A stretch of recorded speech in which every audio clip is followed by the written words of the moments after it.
So I met Paul on my very first day on my instructor course, and we've become firm friends. And then I don't quite know how it happened, but at some point in the last year and a half, we developed this idea to build our own business. So this is our brand new simulator here at Luton Airport. So we're very happy to share some of our stories with you. So Paul, shall I let you say a little bit about yourself? Morning all. Like Howard has a proper job, I also have a proper job, which is being a professional photographer, which I've been fortunate enough to do my whole career. As a child, I had two passions. One was photography and the other one was aviation. And at school, my maths and my sciences weren't great. And it was also prior to the days of EasyJet and Ryanair and mass cheap air travel. So the opportunities were much fewer. Or was that less? I always get those mixed up. So I became a photographer, and I've woken up every morning since I was about 19, thanking my lucky stars. I do this most fantastic job where I go to, I'm a social photographer, so I go to parties, weddings, things like that. Do something I really enjoy doing, make people really happy by what I give them, eat their food, drink their wine, and dance along with their music. So I'm incredibly grateful for what I've had. But the passion for aviation never went away. So about 20 years ago, when business was really good, I started to learn to fly privately. And I thought it was more interesting to learn to fly a helicopter, a little fixed wing plane. So that's what I did. And after a while, I went solo, which is flying on your own, which is probably the most exhilarating and scary thing I've ever done, ever. But I live to tell the tale. So I did that for a while. And then, like Howard, I kind of discovered these flight simulators. So the one where I met Howard was in Northamptonshire. So I started going to that. And then after a few years, they offered me the instructor course, which is where I met Howard. We did that. And then the place we were working at closed because the lease ran out. So we kind of just got talking and talking and talking. And I don't know how this happened. I don't remember the day we agreed to do it. It was kind of like one of those, let's just do it. And so here we are. So you're all very welcome to our flight deck.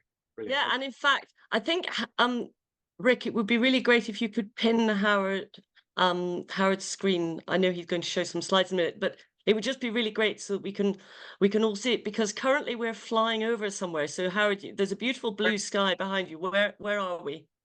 We're over Hanover and Bremen, EDOV. I'll look it up while Howard does the next bit where we are. So we're at 22,000 feet doing about 300 knots over Bremen. So, and I can see Stuart is joining us. Stuart, who spent many years as an EasyJet captain. Stendal Borstal. Let's heard of it. Okay, we're somewhere over Germany we haven't heard of before. So what we thought would be helpful. So what I'm really interested in is what are some of the principles, the lessons, if you like, from the world of aviation that apply to all industries, and that's kind of my real interest and passion. So as I've had a 25-year career in helping organizations become effective, and there's an awful lot we can learn from aviation. So that's really the principle of this. So if it's okay with you, what I'd like to do is do a bit of a presentation. So just share some thoughts, and then we're a fairly small group, so we'll pause for discussion at a couple of points.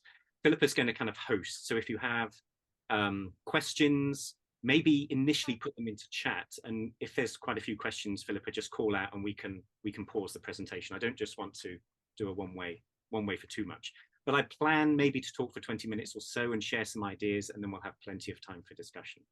And all of this is thinking, what are some of the implications of all of this for my world of work? And some of it will apply directly, some of it won't, and that's the point of the discussion, really. So I will, if that's okay, with no further ado, I'm going to share my screen. Put my glasses on so I can see what I'm doing. There we go. Perfect. We can see that now, Howard and Paul. Yes. Okay, so you're very, very welcome. So I just thought maybe just talk a bit about my interest. My very first job was with British Rail, and I worked in their quality and safety department, and I became fascinated by safety, and particularly why do people who are intelligent people take unnecessary risks, and what is it culturally in an organization that means that people either feel safe or don't feel safe, and what are some of the interactions between teams that basically mean that people take risks and accidents happen. So that was my very first role, which I fell into by accident, but became fascinated by it. I've always had a lifelong passion for aviation. I've been flying sort of small planes since I was about 20. So that's been a sort of an undercurrent all the way through. And then in my recent consulting career, I've done a lot of work in what I would call safety critical environments. So along with Rob, who I know is on the call, working in particularly safety critical environments in the UK right now, and other organizations, pharma companies, petroleum companies originally. So all of these places where there's a fascinating interplay between human beings, safety, and technology. So that's kind of where it started for me. In terms of what I thought I'd do, I thought I'd talk a little bit about human fallibility. Now, I'm sure no one on this call ever makes mistakes like me, but humans are fallible. So exploring some of that, thinking about how we deal with human fallibility in terms of individual focus or a more systemic focus. And then just talk a little bit about what have been some of the lessons from aviation. That will be a whole 3-year program in its own right. So I'm just going to scratch the surface. And I know there are other people on this call who actually know a huge amount about that. So maybe it'd be helpful if we can share that. And then to talk about the importance of culture above all. So I thought we'd start with football. Now, referees are notoriously fallible. So referees make bad decisions very often, particularly if it's your team that's been wronged. And one of the kind of the paradoxes of being a referee is the quicker you make a decision, the more confident you appear in your decision. And yet the quicker you make a decision, the more likely you are to make it wrong in a way, because you haven't had time to think about it. So this has been what referees have been dealing with for ever since they've been refereeing football and other sports. And one of the things that we'll come back to in a moment is this whole idea of VAR. So video assistant referee, I think, was intended to take out human fallibility from the refereeing process. And of course, what we've seen over recent years is it's done almost the opposite. So one of the interesting things, and you may have read this in the press just last month, is that the Football Association have asked British Airways to brief their video assistant referees on how to make better decisions, and particularly how to have better conversations using standardized language in order to actually understand what each other are saying. So human fallibility on the pitch has implications in terms of my team lost in the occasional fight. Human fallibility in aviation has potentially much more serious consequences. But the lessons are applicable everywhere, including on the football pitch. So I was thinking about consequences of human fallibility, and sometimes they're tiny. So I arrived at a client event a couple of weeks ago, and there was no hotel room for me, and there was no conference room booked because someone who has done this for all of their lives had booked the wrong dates. Yeah, it's just stuff happens like that. I personally have sent the wrong report to a client, a report where it was the unedited version, where I said what I really thought, which is direct feedback and got me into, well, I felt bad, but they quite liked it. But these are sort of the minor things that we do every day. And then there's serious consequences. So I'm working with a client currently, it's a hospital, and they have spent millions of pounds on a ward that will never be opened for all sorts of safety reasons that weren't seen in the original design. Or millions of pounds spent on an IT system that can never be used. Yeah, those of you who've worked in central government will know that this is quite a familiar story. Or another current client developing a strategy based on overestimating their income by over a quarter. and then having to make huge cuts on the basis of it with huge consequences. So this is part of the world of all of us in our organizations.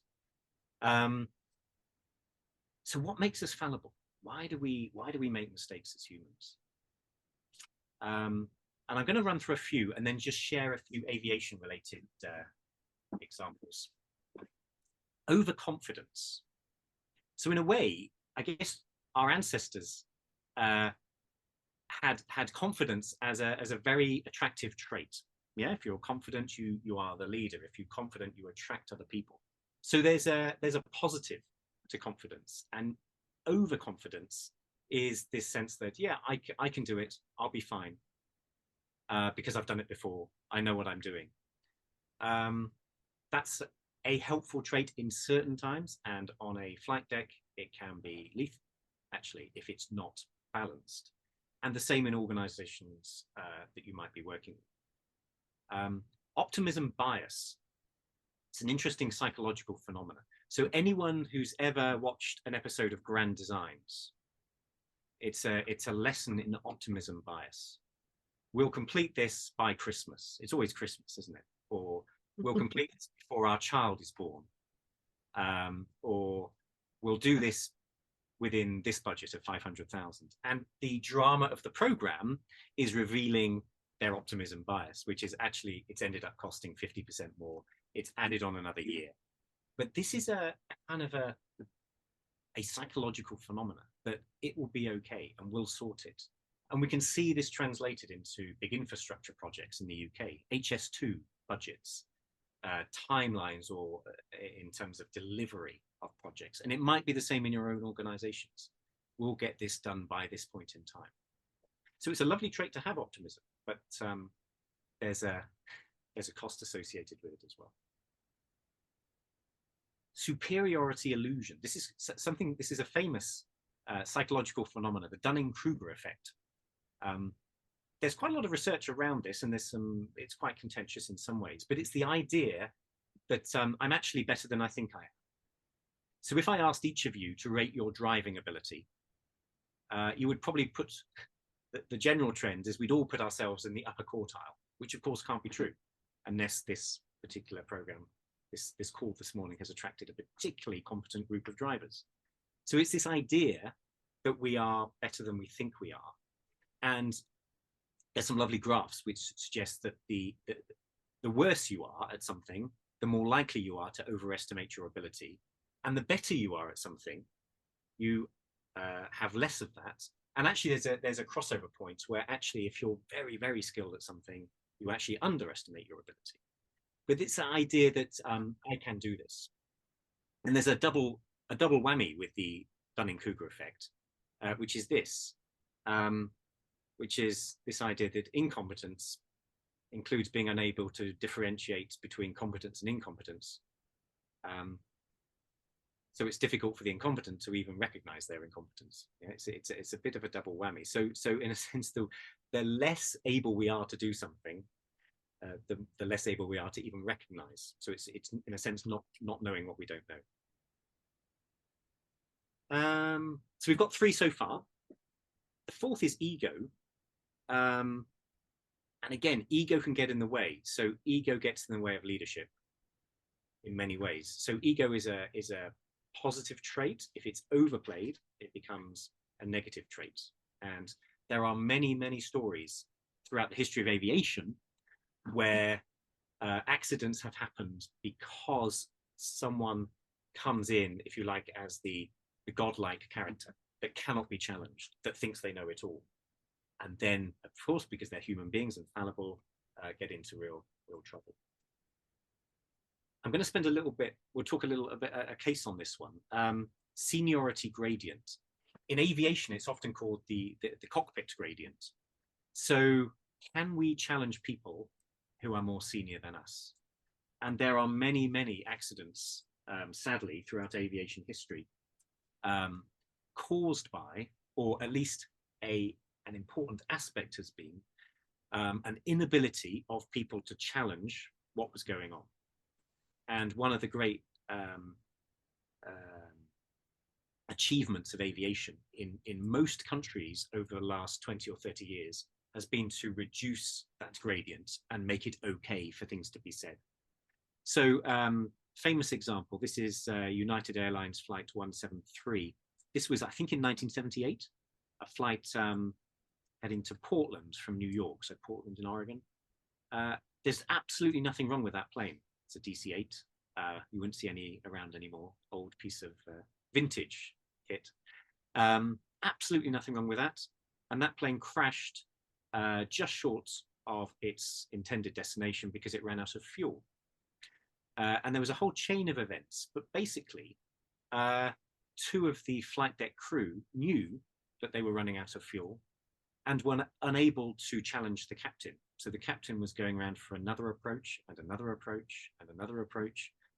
And if you listen to the recordings of the flight deck conversation, the challenge was at best a mild observation, even though at some point both other pilots and the pilot and the other flight engineer must have known that they had not enough fuel to reach their destination, and yet it wasn't said, and they all died. In that incident. So seniority gradient has become, I guess, one of the single most important things in aviation. Cognitive overload is another reason we make mistakes. It's just too much. In the run up to Christmas, we all have cognitive overload. There's so much going on. It's easy to forget a nativity play here or a present for somebody, or I forgot to phone them. Yeah, that's part of our human condition. In aviation and in other important leadership roles, that becomes a real issue. Now, this is a positive case here. So this is the story of Qantas. This was an A380, had 400 people on board, just taken off from Singapore, heading back to Sydney. This was a few years ago. And they had what's called an uncontained engine failure. So the engine failed, but then did lots of damage to the aircraft.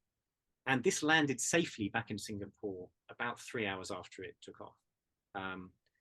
It could have been a complete disaster. And there were over 100 separate warnings that were triggered during that flight, over 100. And each warning has a checklist. So the flight crew flew for 2 hours, going round and round, working through over 100 different checklists, calmly and thoughtfully, dealing with what was potentially a situation of cognitive overload, and landed safely. It was helped by the fact that there would normally be 3 people on that crew, and there were actually 5 pilots. So they very successfully split up tasks between them and kept an incredibly methodical approach. And I don't think other crews maybe would have been so successful with that. So so you can see all of these sources of human fallibility. There's a lot there. Others, stress and fatigue. Yeah, we're tired. We make mistakes. We're stressed, or we're thinking about other things. And in aviation, it's often, we need to get there. I haven't had a decent night's sleep because I'm jet lagged. We're running late already. I haven't got the ideal crew. Something happened the other day. All these sorts of things can really get in the way. We have a colleague who has done a lot of work on the impact of sleep on decision making, and some sort of research which says that if you miss 2 nights sleep in a row, it's the equivalent of going to work having had 2 glasses of red wine. It has a similar effect to alcohol in terms of sleep deprivation. That's become incredibly important in aviation. Just 2 more. Expectation or confirmation bias. So what do we expect to see? And seeking out evidence that actually confirms that, rather than actually being able to understand the situation. You might not have heard of this. In 2017, this was very nearly the world's worst ever aviation incident, where an Air Canada plane was landing at San Francisco, and one of the runways was closed. And they normally landed on the left-hand runway, but the left-hand runway was closed, and today they were supposed to be landing on the right-hand runway. And they were tired, they were stressed from what had happened previously, and in a sense weren't paying attention. And so they saw all the lights of all of the aircraft that were waiting to take off. And there's a queue of them. And from the air, all of those wing lights look rather like a runway. So basically, they were heading directly for 5 aircraft that were waiting to take off. And it was averted at the last second, and they were probably only, I think, 40 feet above hitting one of those aircraft. And this is the idea of we expect to see what we expect, and actually not really having, in a sense, situational awareness of what's going on. And then we seek other information to confirm our bias already.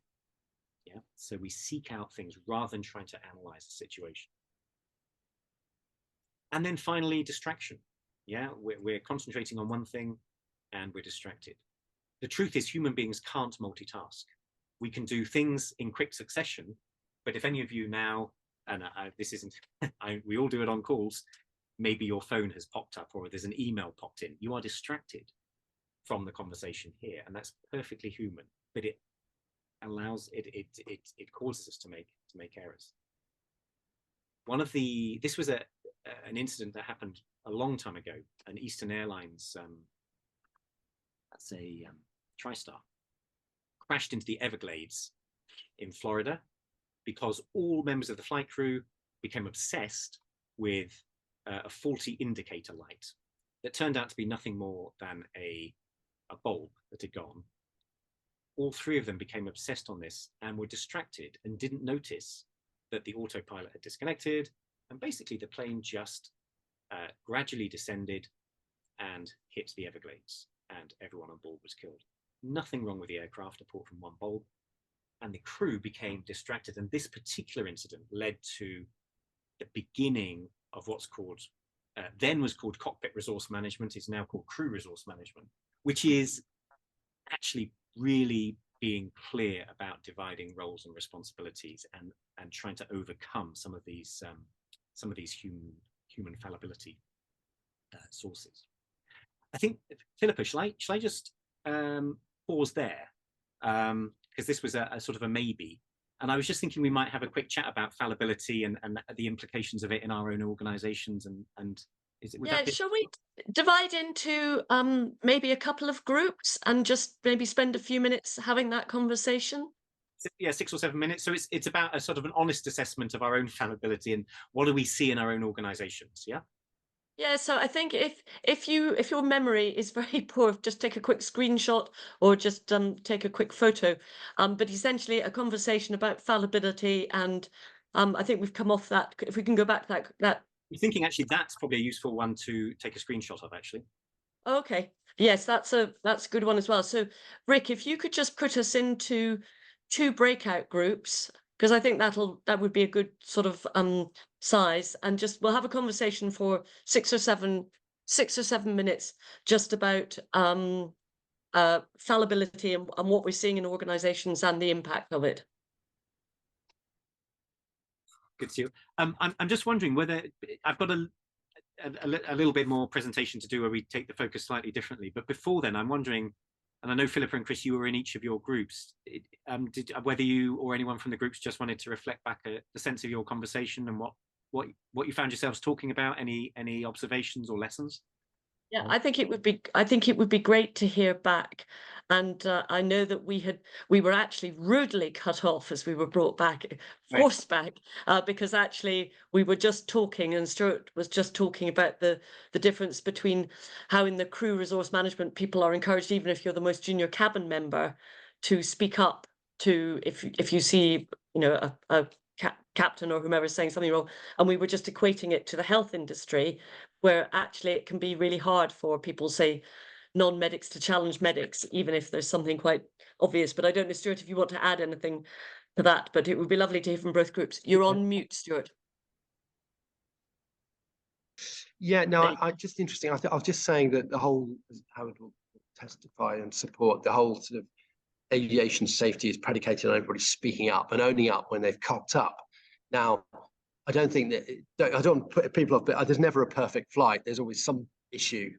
Some of those issues might be more serious than others, but you are encouraged to report that issue, and then that issue gets investigated. And then if it's a serious issue, you might get taken offline or whatever, and then retrained, or the company will then, sometimes recurring errors occur, and then they will train those errors out through recurrent training. And but that's all based on everyone speaking up. So you're encouraged to speak up, and aviation's got a deeply ingrained safety reporting culture, whereas medicine, I gather, it's not so much. And I was saying to Philip that I'd helped a friend who's recently retired as a medical director give the aviation perspective on safety. And she told me that something like, and she was a consultant herself, she said that something like only 5% of consultants report their errors because they almost feel it's beneath them. And another interesting insight that I gained from a much younger female doctor who's trained to be an anaesthetist, she said that there were studies to suggest that nurses were more likely to challenge female doctors than male doctors. And that's incredible if that is true. So it's a real cultural issue, and I think aviation has managed, certainly in the West, to encourage everyone to speak up. But as I said to Philippa, that to the team, that sort of creation of that atmosphere is ingrained, embedded in individual pilots and captains. So insofar as you have to create an atmosphere on the day in the crew room whereby people feel like they are encouraged to speak up, no matter how junior they may be. So yeah, everyone plays a part in promoting safety. In just going back to cockpit gradient, as you said, how quite rightly, that's been eradicated largely. But sadly, there are still areas of the world where there's still very much a hierarchical culture. And unfortunately, that still does exist to a degree and has recently caused accidents. I can think of one particularly where perhaps the cockpit gradient played a part. Yeah. But thank you. Thank you, Stuart. In the West, that doesn't exist. Shall we hear from the other group? I'm sort of trying to work out by process of elimination. It was a fascinating conversation. Probably somebody other than me should report on it, really. I mean, anybody in the group want to say something? You have to take yourself off mute to do it, just as a little reminder.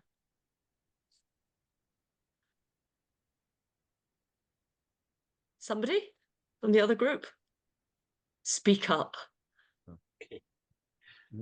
Rob Nick, Dixon, we never normally don't hear from you. Nick, or Nick.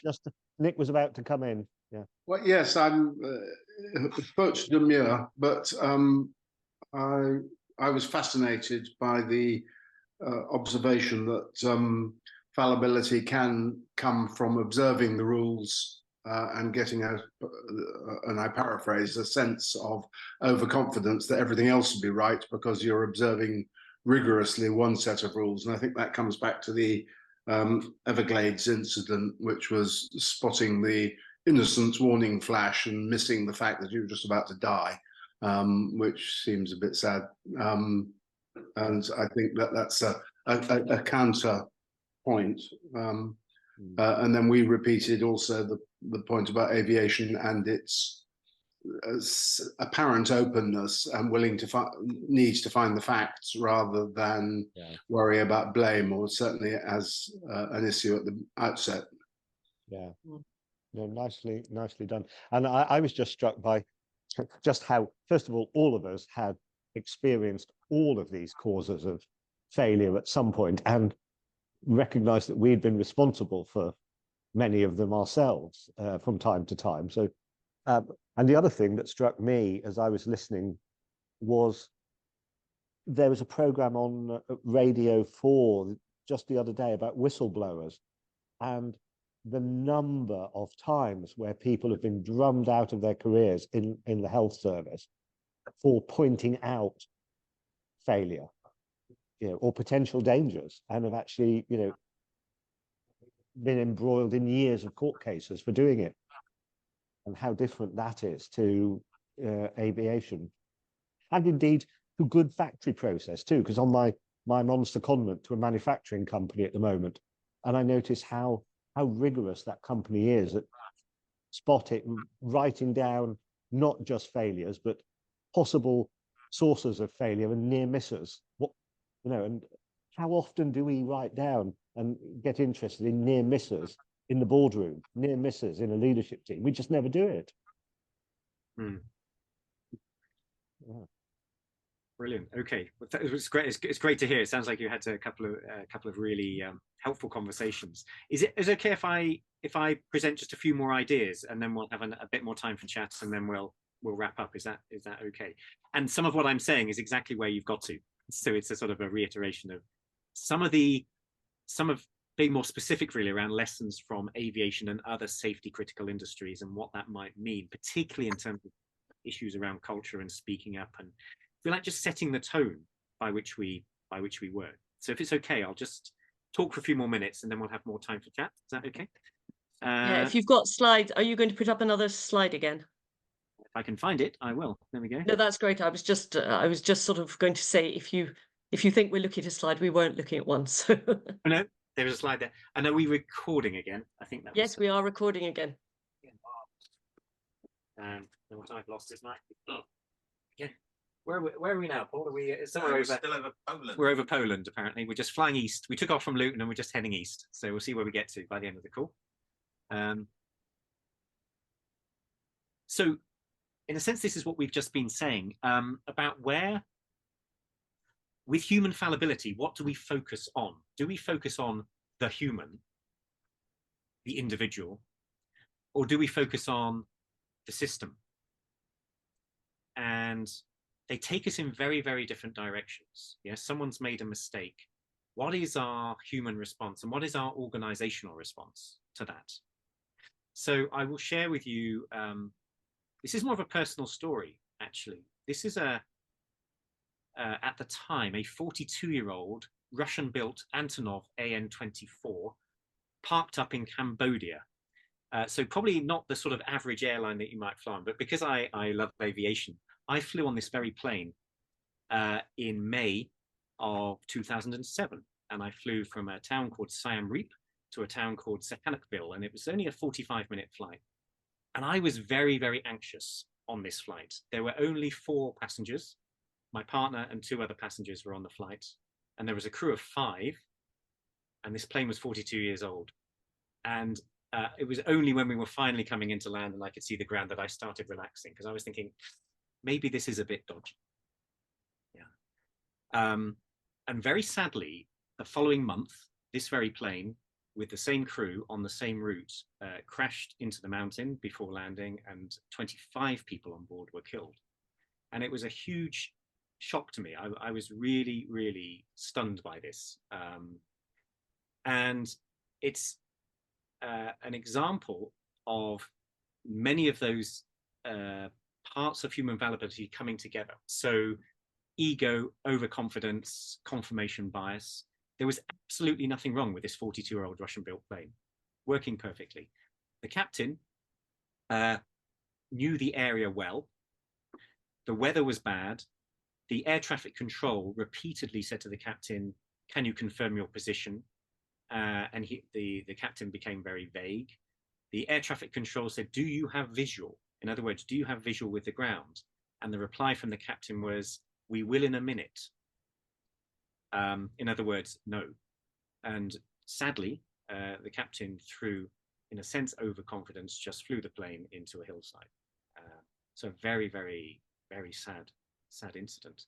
What's interesting from a, do we look at the system or do we look at the individual? If you read the final the final accident report of this crash, the report couldn't determine the main cause of the accident, as they were not sure if PMT Air, the airline, or the pilot were to blame. In other words, they couldn't decide, was it pilot error or was it the airline? And this is the whole point, because the truth is, it's both and it's neither. If we take an individual focus, we blame the pilot, bad pilot, yeah? So we focus on blame. And this is the way I think, and this is what we see in healthcare. I do a lot of work in healthcare consulting. We see in healthcare, some surgeon makes an error or some nurse makes an error, and it's a personal attack on them, as though that's the issue. If we take a systemic focus, what we're trying to do is understand what was going on systemically. So on that day in Cambodia, yeah, the pilot did some really bad things, but he was part of a culture within the airline. He was part of a culture within the aviation network in Cambodia. with regulatory things and all sorts of things that maybe weren't as developed as they are in most Western countries. So it takes us from a focus of blame to understanding. If we have an individual focus, we focus on the error. What did they do? If you like, the symptom. If we take a systemic focus, it's the focus on the underlying cause and effect. What was going on that led to that error? Yeah. Stuart, I know you were talking about this just now. An individual focus leads to a culture of covering up. I've made an error, but I'm not going to admit it. It's very worrying that happens in healthcare still. I know it does because I hear stories too in my work. It happens in many industries, I think, and it happens in cultures where even things which aren't as life-threatening, but might have wasted money or might have cost people more, more time or resource, people just hide it. If we have a systemic focus, there's a culture of reporting. Reporting is good. Yeah. If a flight crew has an unplanned sleep, if they fall asleep on a flight without it being planned, that is reported and it's fine. Yeah. So the individual focus leads to repeat failure. In a sense, we blame individual, then they go, then we find another individual and we blame them. Systemic focus has a culture of learning. How do we learn and develop and get better? So you can see what has happened very successfully in aviation is a move from an individual focus to a systemic focus.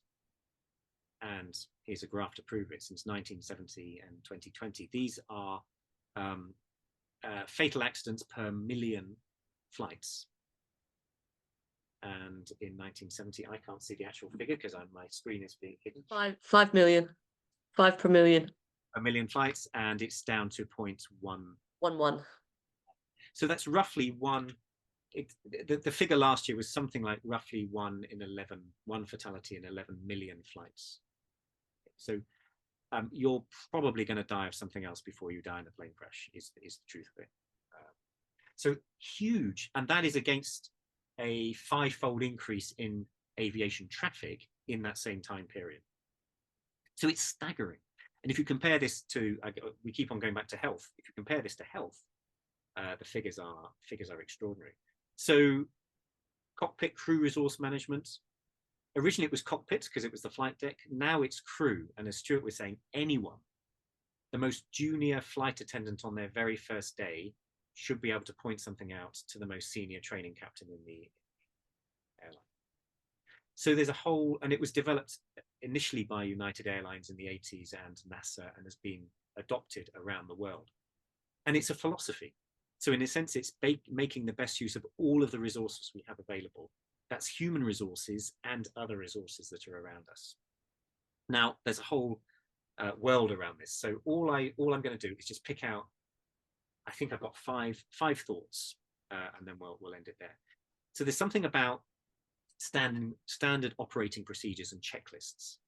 And I know checklists is one area where crew resource management has been taken on by quite a bit of healthcare practice. So in an operating theatre now, most operating theatres do at least have checklists about what is in place, who is here,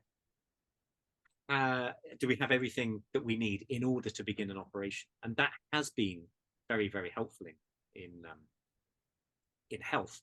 However, there's a famous, you'll all be familiar with the famous phrase from Drucker, culture eats strategy for breakfast. I still think culture can eat a checklist. So having a checklist is one thing. How you interact with it and the culture around it is the most important thing. When I worked in British Rail, they had checklists, and yet routinely, in those days, track workers would walk out onto tracks and be killed. And that was my job, to investigate those accidents, because the culture around it was not conducive. The other thing that struck me in my British Rail days was this idea of risk compensation. The more checklists and legislation you have around something, the safer people feel. And we all have a kind of a level of risk that we like. So if you feel too safe, you're more likely to take risk. And it's this sort of strange paradox. And in British Rail, we actually started reducing the number of checklists in order to make people take greater personal responsibility for their own safety. It's a bit like if you have a car full of every single safety feature in the world, you're probably going to tailgate the car in front of you a little bit closer. If you're driving a 30-year-old car with no airbags, no ABS, you'll probably take much more care. So it's about the human interaction with these checklists. Standardization. Aviation phraseology is incredibly standard. So if you mean something, you say it in a particular way. It's the same. It should be the same in healthcare, and it isn't. So I feel like I hope I don't know if we've got anyone from healthcare. I'm not bashing it. It's hard, but there are lessons here. The back to the video assistant referee example. That request from British Airways came after an absolute catastrophe with a Liverpool match earlier in this year, and they released the audio recording of the referees on the pitch, 3 of them, and the 2 assistant video referees having a conversation. And it's like 5 guys down the pub, and it is not clear who's saying what or what the decision is. And I think that's what they're trying to get into, that is this idea of standardization of language. In aviation, English is the global language of aviation, and yet there are still accident reports that are published particularly in French and Spanish, which don't allow full learning across the global network, if you like. We've talked a lot about culture. So culture, in a sense, is, do we have a culture where it is psychologically safe to say, by the way, I fell asleep on the flight deck for 10 minutes today, and you can report that and learn, knowing that you're not going to be criticized for it, unless it becomes a repeat occurrence. Speaking up. Anyone can speak up to anyone. And what is the responsibility of senior leaders to deliberately encourage that culture? So it's the equivalent at the beginning of a day flying with a crew, just reminding them, yeah, by the way, I might be the senior captain, it might be your first day, and it's absolutely okay if you see anything that you don't like, question me. If it gets really serious and you need to take over, that's fine. That's company policy. So it's about the role of leaders in creating a culture. Incident reporting. Chris, you were already mentioning this. How can we get a culture of learning and improvement?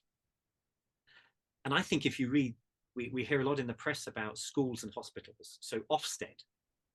Is Ofsted an organization that helps schools learn to become better, or is it if you like, a police force that goes around and critiques and blames? Yeah. The CQC in healthcare, exactly the same. And I've worked in hospitals where the CQC relationship is really, really good with a hospital, and it's all about creating this sort of culture. And I've heard other examples where it's not. And it's all about the relationship between the inspectors and the staff in the hospital.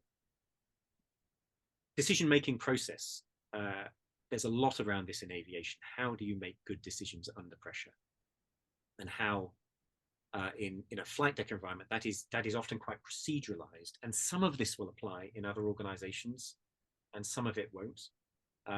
So a typical one in aviation is I know all of this.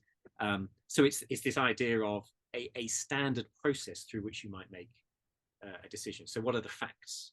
The F. What are the options that we have? What are the risks and opportunities? What is our decision? How can we execute that? So do we actually have the resources and the people to execute that? And then the final check is, does this solve the original issue that we were there to do? So some airlines will use this one called flightdeck, others will use their own. But it's the idea that we have a joint shared decision-making process. And Stuart's just saying that DODAR is another one. I don't know if that's how you pronounce it, but DODAR. I'm going to just say what that stands for, Stuart. Easy on mute.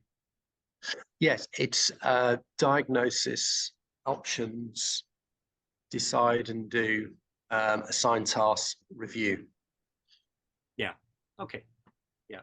So a similar has a similar process, and it's just this idea that we all have. There's a process that we go through. I do a lot of work in international development as well, where people are working in very stressful war environments, of which sadly there are far too many at the moment. And the field teams have similar ways of making decisions and reporting back. their challenge, I think, is creating a culture that psychologically is safe when you're in the midst of a war zone, which has all sorts of other pressures.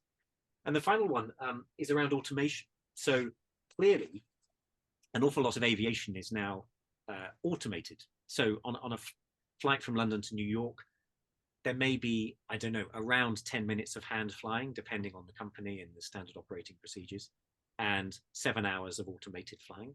That doesn't mean the flight crew aren't doing anything. There's a huge amount of monitoring going on and cultural work going on and talking to air traffic control. But I think aviation has managed to successfully introduce quite a bit of automation. And yet, in the early days, there were accidents caused by, if you like, the interface between automation and human beings.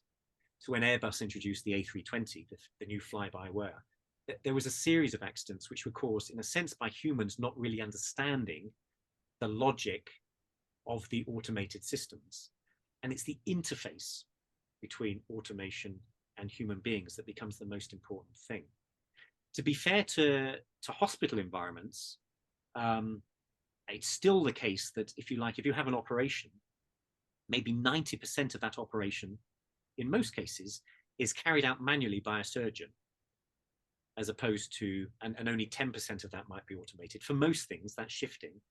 On a flight deck, it's the opposite. It's maybe 10% is manual and 90% is automated. So there is inherently more human contact, I suppose, in a lot of healthcare, and that is shifting as well. There's a clear trend towards automation there. So for me, it's about what is the interface between automation and humans, and it's the same with the VAR example. VAR will give you the answer, but it'll only give you an answer that's workable if the humans interact with it and make decisions based on it in a helpful and a standardized way. Otherwise, it just gets in the way and makes it even worse.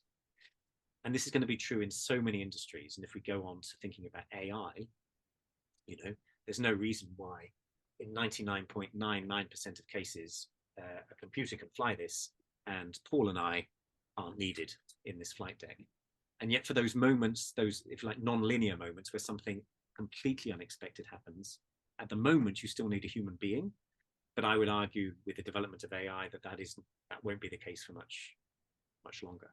So the most famous example, Sully in New York, where flying out of LaGuardia in New York, double engine failure, hit birds, decided to land in the Hudson. That goes against all SOPs and all standard operating procedures and processes. A computer would have probably tried to turn back to the airport and everyone would have died. So we will only get true automation when a computer can learn at the same speed of a human being, which is within 20 seconds, we need to decide to do something completely non-normal, if you like. But I think that will come. That will come. I think I've talked enough. So maybe we'll just, I just put up some, oh, I forgot one, sorry. Human health and well-being. Terrible. Look after humans. So the impact of jet lag, stress, sleep deprivation, other psychological factors is taken incredibly seriously in aviation.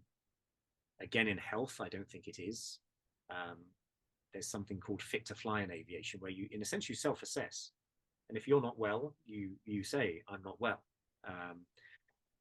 There really is something about how, for all of us, in order to get the best out of everyone and make the best decisions, paying attention to health and well-being, that's physical and psychological, becomes incredibly important. And again, I think aviation in most countries has made huge steps in that direction. I will stop talking now, and we'll have a chat. I just had some. These are just sort of questions. We've answered the first one already. I'm interested maybe in questions 2 and 3. How able is your organisation to take a systemic rather than an individual view? So do we go around blaming, or do we go around trying to understand? And what of these lessons from aviation will be most helpful to pursue, either in your role specifically or more generally in your organisation? I'm going to look to Philippa and Chris. Is this best, again, in a couple of random groups? And then just Yeah, I think that might be, Rick, if you could just mix this up a bit randomly again and make sure that Chris and I are in a separate group.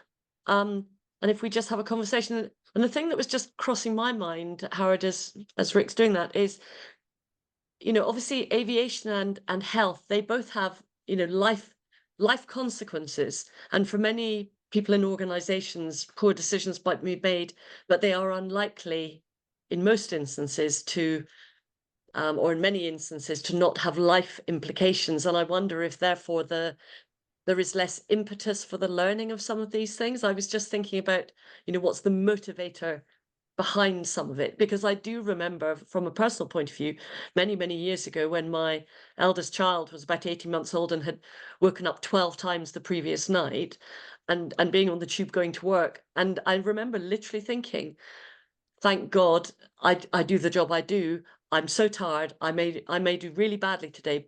And I remember literally thinking the phrase, but I'm not going to kill anyone. Yeah, yeah.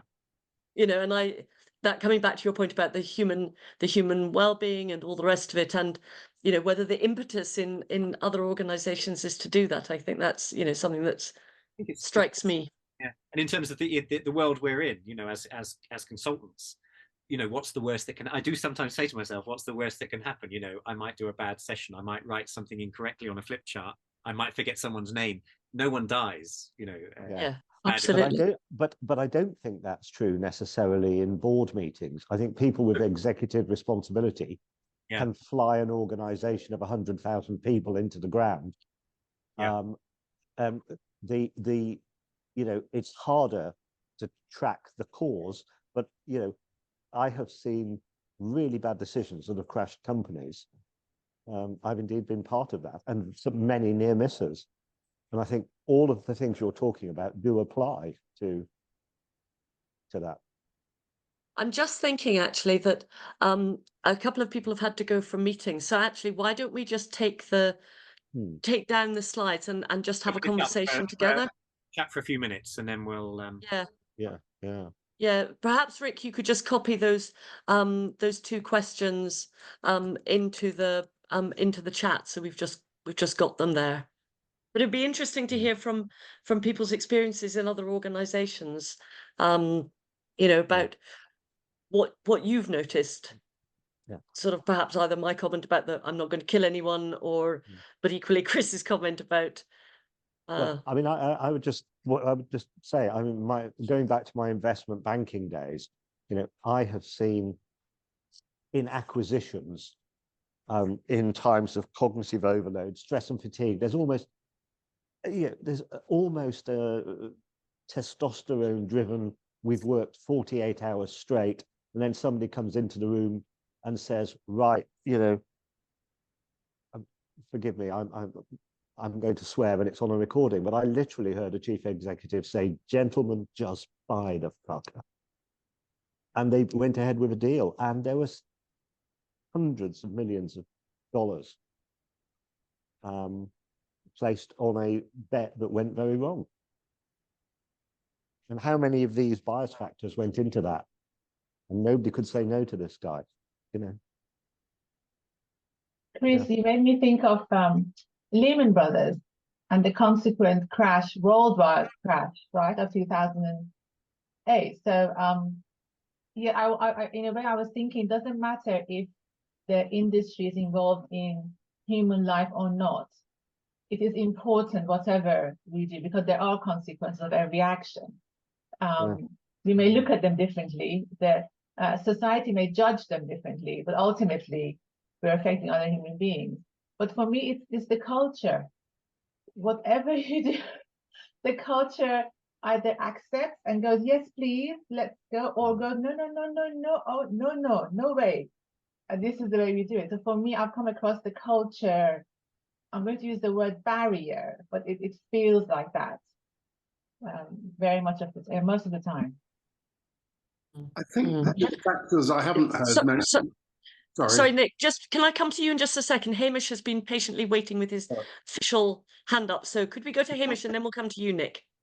Sorry, thank you very much. I wanted a little bit to talk about the idea of failure. So I do a lot of coaching in the healthcare sector, and the programs that I run, we always get in role play actors to work with the healthcare professionals so that they have that safe space to try stuff out and to fail and to kind of get it wrong in an environment where like the consequences aren't going to be too severe. And I just kind of wanted to ask from a simulation perspective. So I was kind of saying in my last breakout group, I got very into Microsoft Flight Simulator over lockdown. It's actually how I kind of kept going, really, is to kind of, you know, play it on a regular basis. But I got really confident with it because I crashed so many times. Yeah. And I learned from crashing so many times. And I suppose, you know, I wanted to ask you, you know, in your very state-of-the-art simulator in Luton, do you let people, not deliberately, but do you let people crash? And is there things to be learned, I suppose, from crashing in a simulator? Yeah, absolutely. Well, here, yeah, they're I think it's fair to say some of our standard operating procedures aren't quite as rigorous as they might be in EasyJet, for example, Stuart. So we do. It's really interesting, and both here and in the previous company we worked for, where we would try and judge, I guess, from a coaching perspective, almost what is helpful for this person right here and now. So some people want to absolutely fly by the rules and by the book, and it's all sort of fine nuance. Other people, yeah, you can think actually it's really good for them just to have a play and see what happens if they lose control, or see what happens if they. And we often saw people who became overconfident, and then would suddenly be distracted by something, and then what happens in one of these is things get out of hand very, very quickly. So you think you're in control, and it only takes a couple of things, and suddenly you're into crisis. So Can I say I can attest to that, because I have. I can attest to that. I have been, and our colleague Angus as well has been on the simulator, and Angus did much better at it than I did. And yes, I think I can also attest that my language became quite fruity under some aviation stress. Yeah. So yes, I can. From our point of view, it's just kind of knowing how much to let the customer do. And, you know, it's very tempting to always kind of interfere and just have one little hand on the control to guide them in so that they do a really good landing, for example. But it's kind of more satisfying. I think they have a better experience if they feel they've done it themselves, even if it's by what we would see as a very ropey landing. But, you know, if they get anywhere near it.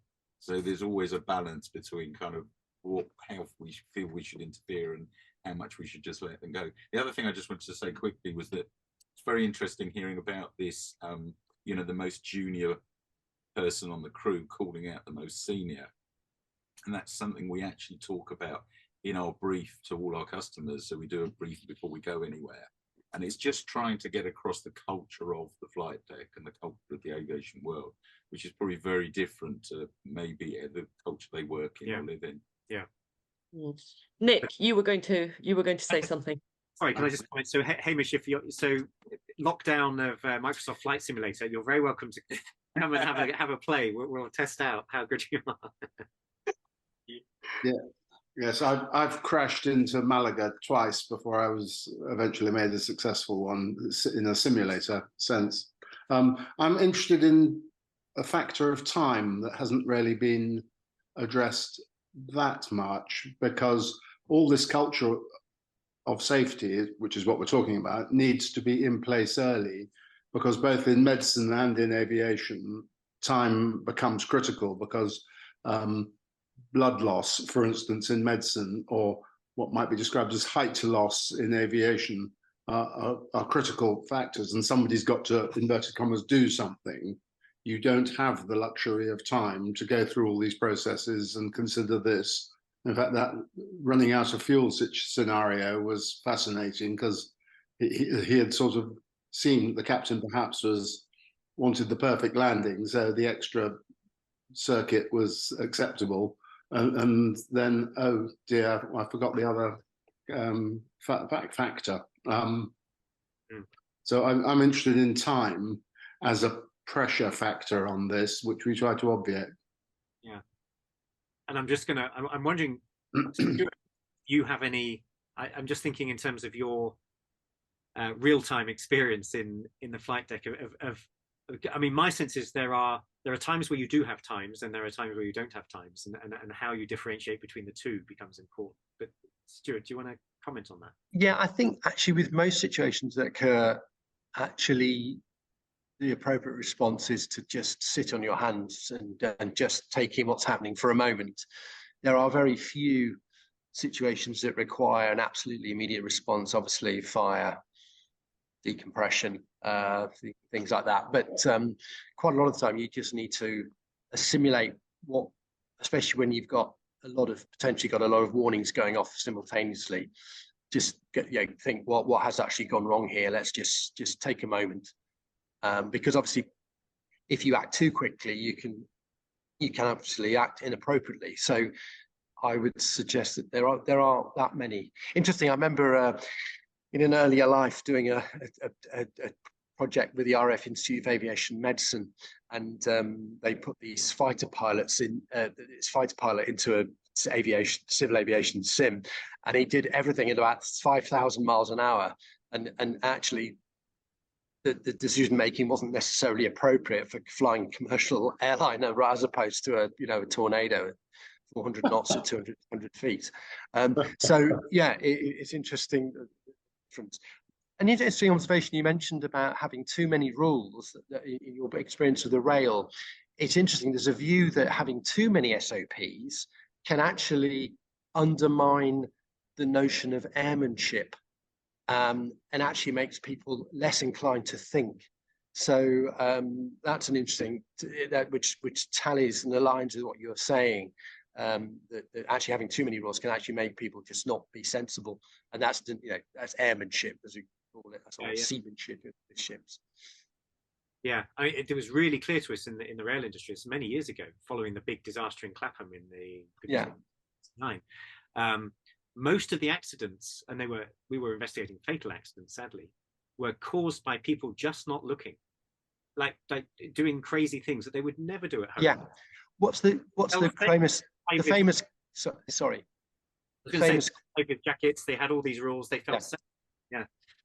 The famous quote is that you use your superior judgment to stop yourself getting into a situation when you need to use your superior skills. Right. Yes. So judgment is so important. And I think the other thing I would say about the simulator, my experience, the stress of the sim every 6 months is real. It's not very nice, and difficult part of the job, but obviously a very necessary part of the job. But interestingly, when you were in the sim and there was no jeopardy, i.e. your job wasn't on the line, quite often people perform a lot better. But but you have to have that jeopardy, obviously. But it's interesting. The psychology of it is all very interesting. Anyway, I need to dash, unfortunately, to deliver a lecture to some potential pilots. Okay. So actually, I think that might be almost getting to the point, because I know people have other commitments to be doing it. I would like to know where we are, though, Paul. Maybe you could. Yeah. How far have we got in our journey? Leaving Poland, I think we've gone quite a long way. I have to look up what is. And are you heading into Belarus? Do we need a risk assessment? Oh, gosh, yeah. I might need some missile detection equipment. Are those fighters on the wingtip? Yes. And I would say that one thing you can't see, but it's a very clever bit of kit. From us looking on the screen now, it just looks like there's lovely blue because they're above the clouds. And actually, if we descended, what you can actually see is an incredibly realistic, kind of coming into land and the airport buildings. And I think you can also do it that you can actually see there we go. It's there's stuff coming into land now. I do hope that doesn't mean we're about to crash. So we look like we're now heading definitely downwards. But it's a very clever and realistic way. And I think with a lot of the stuff that we do, again, it's about taking people out of their own area of knowledge and expertise and putting them into something. But as we've seen, there's a lot of read across between the two.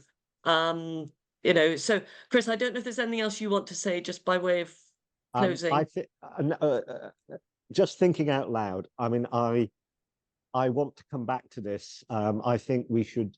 There's another round of this I'd very much like to do, looking at.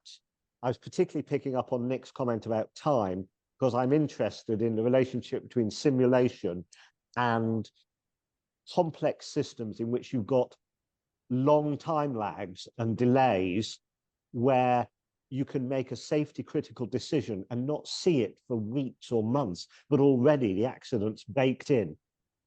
So absolutely, and just on that, Rob and I are working in an industry where the timelines are in the hundreds of years. I used to work there. The nuclear industry, and with a group last week, and it's exactly that. We make a decision now. In our lifetime, we might not know the full consequences of it. Yeah. So completely different situations. Fascinating psychology behind it. And Yes. everything you're talking about applies, but with these massive delays and lags. Yeah. So we'd just like to say thank you to Howard and Paul for definitely the most interesting background, the most interesting place that we've ever had a pop-up come from. So I mean, there will now be the pressure on future pop-ups. The very best uniform we've had on a pop-up. The smartest ever person to appear on a pop-up. So we thank you very much. And I know you're probably both slightly hot in the sim because you have actually you've got lights and computers and all the rest of it. So I appreciate that it is very warm in there. And we will, Rick, our next pop-up, we should say, we will, as ever, we will write a blog, we will send that out with the recording. And our next pop-up, Rick, is it's in January, and I can't remember the exact date. Could you just remind us? January the 17th. January the 17th, and the title of that one is? It's with Will, who was on the call earlier, and it's Purpose-Led Business, Just Smoke and Mirrors. So something for your diary, but we will send out the dates for the next few that are in the pipeline already. We do generally plan to have them once a month, pretty much throughout the year. So you are always welcome to them. So thank you very much for everybody's conversations, and we look forward to seeing you at another time. And Howard and Paul in particular, thank you very much. Thank you very much. So lovely to see you all, and thank you. Have a good Christmas, and we'll see you next year. Bye-bye.